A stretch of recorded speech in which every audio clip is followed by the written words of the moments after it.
শুরু হয়ে গিয়েছে 2026-এর কাউন্টডাউন। হাতে কিছুটা সময় রয়েছে বটে এবং শাসক দল বিরোধীদের থেকে নিশ্চয়ই খাতায় কলমে অনেকটাই এগিয়ে রয়েছে, কিন্তু তাদেরকে ভাবাচ্ছে তো গোষ্ঠী কোন্দল, যাতে কার্যত বালির বাদ দেওয়ার চেষ্টা করছেন দলনেত্রী মমতা বন্দ্যোপাধ্যায়। কিন্তু এই কোন্দলের জেরে কি এই বালির বাঁধ দৌড়ে ভেসে যাবে? কেন বলা হচ্ছে তার কারণ, নরেন চক্রবর্তী তৃণমূলের বিধায়ক, তিনি আবাসে যে কাটমানি নেওয়া হয়েছে, তৃণমূল নেতারা যে কাটমানি নিয়েছেন সে কথা তিনি নিজেই বলছেন। এবার দলনেত্রীর কথা যে বা যারা শোনে না, যে তৃণমূল স্তরের কর্মীরা শোনে না, তারাই বিধায়কের কথা কি শুনবে? অমুক নেতা 5,000 টাকা নিয়েছে, 15 দিনের মধ্যে গোটা গ্রামের লোক জেনে যাবে যে আপনি অমুকের ঘর থেকে করতে 5,000 টাকা নিয়েছেন, যতই ভয় দেখান। কি বলবেন? বিলম্বিত বোধোদয় নাকি দলীয় নেতাদের দেখে শুনে পকেট ভরানোর উপদেশ? রাজ্যে আবাস থেকে চাকরি, এমনকি রেশনের চালও চুরি হয়ে গিয়েছে। বারবার নাম জড়িয়েছে শাসক দলের নেতা মন্ত্রীদের। তা সত্ত্বেও এতদিন দলের দুর্নীতিবাজ নেতা মন্ত্রীদের পাশে থেকেছেন দলনেত্রী মমতা ব্যানার্জি। দুর্নীতি ঢাকতে আপ্রাণ চেষ্টা করেছেন, কিন্তু বালির বাঁধের মতো বারবার ভেসে যাচ্ছে মমতার চেষ্টা। বছর পার করলেই বিধানসভা নির্বাচন, তাই কি বিধায়কের মুখে সাবধান বাণী? আমার তো দলের কোনো লাভ হলো না। আর যে লোকটা টাকা দিয়ে ঘর পাবে সে না দেবে ভোট, না আপনার সঙ্গে মিটিং মিছিলে হাঁটবে, না আপনাকে শ্রদ্ধা সম্মান করবে। আর এই ব্যাপারটা লুকোনোও থাকবে না যে বেটা 5,000 টাকা দেবে তার পেট ঘুটঘাট করবে। আবাসে দুর্নীতি আড়াল করতে বারবার কেন্দ্রীয় সরকারের ওপরই দায় ঠেলেছে তৃণমূল, কিন্তু সর্ষের মধ্যেই যে দুর্নীতির ভূত লুকিয়ে তাকে এতদিনে বুঝতে পারছেন তৃণমূলের নেতা নেত্রীরা। একাধিকবার সরব হলেও দলের দুর্নীতি ঠেকাতে পারেননি মমতা ব্যানার্জি। সামান্য তৃণমূল বিধায়কের কথা কি মানবেন নিচু তলার কর্মীরা? তৃণমূলের রন্ধ্রে ঢুকেছে দুর্নীতি, কটাক্ষ বিজেপির। কাটমানি আর তৃণমূল কংগ্রেস এই দুজনের অত্যন্ত পরিপূরক। কাটমানি ছাড়া তৃণমূল কংগ্রেসের অস্তিত্ব নেই, তৃণমূল কংগ্রেস ছাড়া কাটমানির অস্তিত্ব নেই। পশ্চিমবাংলায় লোকে আজকাল আর তৃণমূল কংগ্রেস আর কাটমানিকে আলাদা করে দেখে না। 26-এর বিধানসভার দেওয়াল লিখন কি পড়ে ফেললেন নরেন? দলীয় নেতাদের সাবধান করতে গিয়ে হাটে হাড়ি ভাঙলেন নরেন চক্রবর্তী। এরপরেও ভোটের আগে কেন্দ্রীয় বঞ্চনা বলে গলা ফাটাবে তৃণমূল? রিপাবলিক বাংলা। তবে নরেন চক্রবর্তী শুধু এখানেই থামেননি, এবার ভুতুরে ভোটার নিয়েও বিশেষ মন্তব্য তার। বহিরাগতদের নাকি ডান্ডা মেরে তাড়াবেন তিনি, এমনটাই বক্তব্য। এখন প্রশ্ন হচ্ছে যে এই নরেন চক্রবর্তীদের কাছে কারা বহিরাগত? যারা তৃণমূলের অনুগত নয়, শুধুমাত্র তারাই কি বহিরাগত? আগে শুনুন তিনি কি বলেছেন। দুর্গাপুরে ওয়েবল বলে একটা সংস্থা আছে, তাদের 2টো ফ্লোর ভাড়া নিয়ে প্রায় 200 ছেলেকে নিয়ে তারা কম্পিউটারে বসিয়ে দিয়েছে কিভাবে ফেসবুকে মিথ্যা সত্যি জানানো যায়, কিভাবে ভোটার লিস্টে মানুষকে অসুবিধায় ফেলা যায়। এখন প্রশ্ন হচ্ছে, আমাদের রাজ্যে তো প্রচুর অনুপ্রবেশও ঘটে, তারা সহজে ভোটার কার্ড পেয়ে যায়, তাদেরকে কি ডান্ডা মেরে তাড়ানোর কথা কখনো বলবেন নরেন চক্রবর্তী?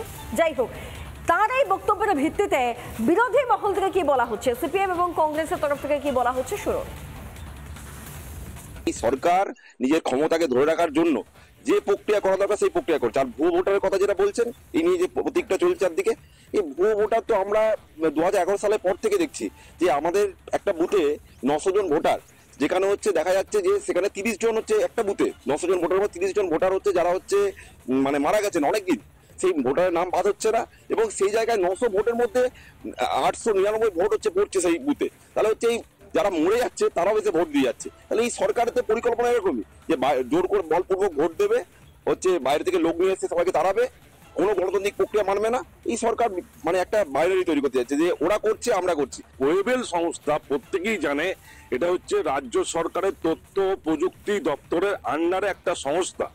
তো স্বভাবতই এইখানে যদি কোনো ভুয়ো ভোটারের কাজকর্ম হয় এবং সেখানে সমাজ মাধ্যম এবং সেখানে অন্যান্য রিক্রুটমেন্ট করে যদি এখানে কোনো কাজকর্ম করা হয়, তাহলে তার দায় মাননীয় বিধায়ক এবং তার দল এবং তার সরকারের উপরে বর্তায়।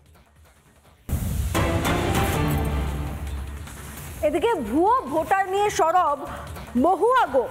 জলপাইগুড়ির তৃণমূল জেলা সভাপতি মহুয়া গোপ তিনিও ভুয়ো ভোটার নিয়ে সরব হয়েছেন, যদিও তিনি যাবতীয় দায় চাপিয়ে দিয়েছেন বিএলওদের ওপর। দায় চাপালেন তৃণমূল কংগ্রেস নেত্রী মহুয়া গোপ। তিনি বলছেন কিছু কিছু বিএলও বিজেপির হয়ে কাজ করছে, তালিকায় ভুয়ো নাম ঢোকাচ্ছে, বারে বারে গিয়ে খতিয়ে দেখতে হবে ভোটার তালিকা দলীয় কর্মীদের, এমনটাই নির্দেশ জলপাইগুড়ির তৃণমূল নেত্রীর। মহুয়া গোপ তৃণমূল নেত্রী নিজেরাই ঘাট থেকে 10 টাকা নামিয়ে সুন্দর করে এই রাজ্যের প্রধান বিরোধী দলের দিকে পাঠিয়ে দেওয়ার যে চেষ্টা, কিভাবে সেই চেষ্টা তিনি করেছেন শুনুন। অঞ্চল সভাপতিদের, ব্লক সভাপতিরা একটু অঞ্চল সভাপতিদের বলবেন, কোন বিএলও নিয়ে যদি অভিযোগ থাকে, কোন বিএলও দলে দলে যদি বিজেপির সাথে মিশে কাজ করে, সেই বিএলওদের তালিকা পাঠান, আমরা তাদের কাটানোর ব্যবস্থা করব। তাদের দিয়ে আমরা কাজ করব না, কারণ একটা বিএলও বাড়ি বাড়ি যায় এবং ভোটার তালিকায় নামটা তোলার কাজ করে। এই ক্ষেত্রে আমরা দেখেছি অনেক অভিযোগ আমাদের কাছে আসে, আমরা এটা প্রশাসনের কাছে দেব। শুনলেন মহুয়া গোপের বক্তব্য, সরাসরি আঙুল তুলে দিয়েছেন তিনি বিএলওদের উপরে এবং তারা নাকি বিজেপির হয়ে কাজ করছে, এমনটাই তার বক্তব্য। বিজেপির তরফ থেকে কি বলা হচ্ছে শোনাই একবার। ক্ষমতা থাকলে মোদিকে আমি চ্যালেঞ্জ করলাম, ক্ষমতা থাকলে ব্যবস্থা নেই না, হিম্মতটা দেখি। 12 লক্ষ ভুয়া রোহিঙ্গা মুসলমানের নাম কাটছি আমরা ওয়েস্ট বেঙ্গল, আরও 12 লক্ষ লোকের নাম কাটবে। নিজেরা ভুয়া সব রোহিঙ্গা অনুপ্রবেশকারী মুসলমানদের নাম ঢোকাবে, তখন দোষ হবে না। আর অরিজিনাল কাজ করতে যাচ্ছে বিএলওরা, তখন এদেরকে বাধা দিচ্ছে। এগুলো সব তৃণমূলের নাটকবাজি, ভয় পেয়ে গেছে আগামী দিন মহাবিপদ আছে। তবে শুধুমাত্র উত্তরবঙ্গই নয়, যেখানে কিছুটা হলেও নড়বড়ে হয়েছে তৃণমূল কংগ্রেস, দক্ষিণ 24 পরগনা থেকেও এবার উঠে এলো ভুয়ো ভোটারের অভিযোগ। গঙ্গাসাগরেও ভুতুড়ে ভোটারের খোঁজ পাওয়া গেছে, ভোটের তালিকায় রয়েছে মৃত ব্যক্তি। রামকাছার পঞ্চায়েতে ভুতুড়ে ভোটার, তালিকায় 25 থেকে 30 জন মৃত ভোটার, তালিকায় 25 থেকে 30 জন মৃত ভোটার, ভুতুড়ে ভোটার রয়েছে, স্বীকার করছেন খোদ মন্ত্রী। খোদ মন্ত্রী এই স্বীকারোক্তি করছেন। মন্ত্রীকে বলছেন বঙ্কিমচন্দ্র হাজরা, কি বলছেন শুনুন একবার। 59 নম্বর বুথে একজন ফলস ভোটার রয়েছে। দু একটি জায়গাতে আমরা দেখতে পেলাম, আপনাদের কাছে আমি দায়িত্ব নিয়ে বলতে পারি হয়তো দু একটি জায়গাতে আমরা স্ক্রুটিনি করতে গিয়ে ধরা পড়েছে। 22-23 জন যারা মৃত ব্যক্তি আছে যারা 59 নম্বর বুথে, রিসেন্টলি 1 সপ্তাহ আগে 3-4 জন মারা গেছে। তা তাদের সঙ্গে সঙ্গে তো আর ডিলেট করা যাবে না, জায়গাতে তিনি জমা দিয়েছেন এবং এলো যথারীতিভাবে তিনিও স্ক্রুটিনি করছেন। শুনলেন মন্ত্রীর বক্তব্যে, এবার অভিযোগকারী এই বক্তব্য একবার আপনাদেরকে শোনাবো। বাবা জানন মন্ডল তো 30 বছর এখানে নেই, পাঞ্জাবে আছে, কিন্তু এখানে তার ভোটার লিস্টের নাম আছে। এরকম 30-40 জন মৃত ভোটার লিস্ট আছে, এখানে নেই। এখন দেখছি যে 50 জনের উপরে আছে। আমরা চাই এটা সুষ্ঠু মীমাংসা হোক, যাতে এগুলো বাদ যায়। ডিএমকে জেনেছি, রাজ্যপালের কাছে চিঠি পেয়েছি একটা, সেই চিঠিটা 2020 সালে দিয়েছি। আমরা চাই এটা সুষ্ঠু মীমাংসা হোক, যাতে ভোটগুলো বাদ যায়। আর পঞ্চায়েত এলে সব গন্ডগোল হয়, মৃত ভোটার লিস্ট নিয়ে পঞ্চায়েত রাত্রিবেলা ভোট দিতে যায়, ছাপ্পা ভোট হয়, রীতিমতো অভিযোগ ছাপ্পা ভোট হয়। এই যে যারা থাকে না বা যারা মৃত, তাদের নামগুলো যে ভোটার তালিকায় রয়ে গেছে, তাদের হয়ে ভোটগুলো কারা দেয়, কারা এই ভোটগুলো দেয়, এই প্রশ্নের উত্তর কে দেবে? স্থানীয়রা কি বলছেন সেটা আপনাদেরকে শোনাবো। তবে তার পাশাপাশি গোটা রাজ্যের বিভিন্ন প্রান্ত থেকে ভুতুড়ে ভোটার খুঁজে পাওয়া যাচ্ছে এবং 26-এর আগে এই ভুতুড়ে ভোটার যে একটা বড় ইস্যু করছে এই রাজ্যের শাসক দল, সে বিষয়ে কোনো সন্দেহ নেই। জেলা পরিষদ সদস্য এবং স্থানীয় বিজেপি নেতৃত্বের তরফ থেকে কি বলা হচ্ছে একবার শুনুন। মৃত ব্যক্তির তেমন যেটা বলছে তার কোনো সত্যতা নেই, তবে 59 নম্বর বুথে বর্তমানে যেটা 59 শেখ রাজু বলে একজন ভোটার পাওয়া গেছে, সম্ভবত ভুয়ো ভোটার, তার কোনো অস্তিত্ব নেই। আমরা আগামী দিনে প্রত্যেক বুথে আমাদের বিএলএরা অবশ্যই ভোটার তালিকা যাতে সংশোধিত হয়ে সঠিক ভোটার তালিকা প্রকাশ হয় তার জন্য আমরা এখানে 10 থেকে 12 বছর আগে মারা গেছে মৃত ব্যক্তিদের নামও ভোটার লিস্টে জলজল করছে। এই মৃত ব্যক্তিদের নামের যে সমস্ত সুযোগ সুবিধা সরকারি, সব রেশন ডিলাররা তৃণমূলের নেতারা মেরে খাচ্ছে। তার বাড়ির লোক অভিযোগ করছে যে লিস্ট থেকে নামটা বাদ দেওয়া হোক, তার সত্ত্বেও বাদ দেওয়া হচ্ছে না। প্রশাসন যদি এই ভুয়ো ভোটার আর মৃত ব্যক্তিদের নাম যদি বাদ না দেয়, তাহলে কিন্তু আমরা এই ভোটার লিস্ট নিয়ে হাইকোর্টের দ্বারস্থ হব, দেখবো কত ধানে কত চাষ। কারণ এই ভুয়ো ভোটার দিয়ে তৃণমূল কংগ্রেস নির্বাচনে জয়লাভ করে।